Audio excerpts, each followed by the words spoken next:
রক্তের হিমোগ্লোবিন কমে গেছে, তো খেয়ে নেন কলার মোচা রেসিপি। তো চিংড়ি মাছ দিয়ে কলার মোচা রেসিপি। হ্যালো বন্ধুরা, আসসালামু আলাইকুম।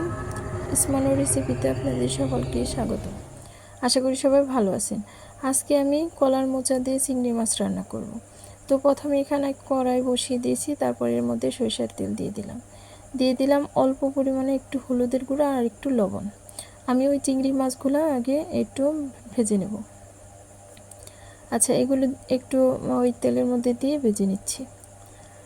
তো বলে রাখি, যাদের রক্তের হিমোগ্লোবিন কমে গেছে তারা বেশি বেশি কলার মোচা খাবেন।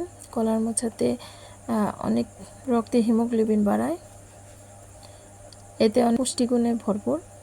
আচ্ছা, এগুলো ভাজা হয়ে গেছে। এখন এগুলো আমি একটা বাটিতে নামিয়ে তারপরে ওই তেলের মধ্যেই আমি পেঁয়াজ কাঁচামরিচ দিয়ে রান্না শুরু করে নেব। তো প্রথমে দিয়ে নিয়েছি এখানে তেজপাতা, দারচিনি আর একটা দুইটা এলাচ, আর দিয়ে দিচ্ছি কাঁচামরিচ আর পেঁয়াজ। এটা একটু ভালো করে ভেজে নেব। তেলের পরিমাণটা কম ছিল তাই আর একটু তেল দিয়ে নিলাম। এই তো ভাজা ভাজা হয়ে গেছে, তারপরে এর মধ্যে একটু পানি দিয়ে দেব।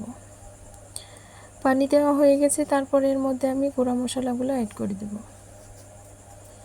গুঁড়া মশলার মধ্যে এখানে দিয়ে দিলাম প্রথমে লবণ, তারপরে দিয়ে দেব হাফ চামচের মতো আপনার হলুদের গুঁড়া এবং মরিচের গুঁড়া, ধনিয়ার গুঁড়া। এসব গুঁড়া মশলা দেওয়ার পরে তারপর একটু হালকা নেড়ে চেড়ে আবার একটু বাটা মশলাগুলো আমি এখানে দিয়ে দেব। দিয়ে দিলাম রসুন বাটা এবং জিরা বাটা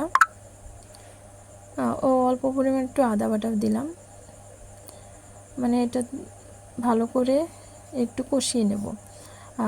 তারপরে কষিয়ে নেওয়ার পরে ওই যে কলার মোচা, ওইটা আমি আগেই একটু সিদ্ধ করে তারপরে আমি একটু পাটায় পিষে নিয়েছিলাম। এই তো চিংড়ি মাছ দিয়ে এভাবে রান্না করলে অনেক মজা হয়, এই জন্য আমি একটু পিষে তারপরে পাটায় পিষে তারপরে এভাবে রান্না করতেছি। তো এই তো একটু ঢাকনা দিয়ে ঢেকে দিলাম এবং এর মধ্যে যে পানি ছিল সেটাও উপরে চলে আসলো। এর মধ্যে আর কোনো পানি অ্যাড করব না। তারপরে দিয়ে দিলাম ওই ভেজে রাখা চিংড়ি মাছগুলো। এখন আর কিছুক্ষণ এটাকে রান্না করে তারপরে এটাকে নামিয়ে নেব। এই পানি শুকানো অবধি এটাকে একটু রান্না করে নেব। আচ্ছা, এখানে আমি চেখে দেখেছিলাম লবণ একটু কম হয়েছিল, তাই আবার একটু আমি লবণ দিয়ে নিলাম। এই তো আমার রান্না প্রায় শেষের দিকে। এখন এটাকে আমি আর একটু ভালো করে ভাজা ভাজা করে রান্না করে নেব।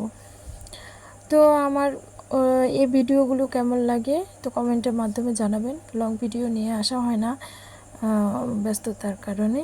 তো এখানে আমি একটা বাড়তি মশলা অ্যাড করলাম, এটা অপশনাল, এটা দিলেও পারে, না দিলেও হবে। তো আমি সব রান্নাতে এই মশলাটা ব্যবহার করি, এটা আপনারা জানেন যারা আমার ভিডিওটা দেখেন।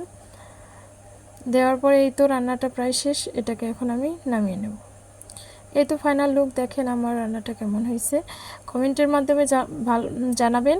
ভালো থাকবেন, সুস্থ থাকবেন, আমার পরিবারের জন্য দোয়া করবেন। আমি যাতে মাঝে মধ্যে আপনাদের মাঝে টুকিটাকি হলে ভিডিও নিয়ে হাজির হতে পারি। আল্লাহ হাফিজ।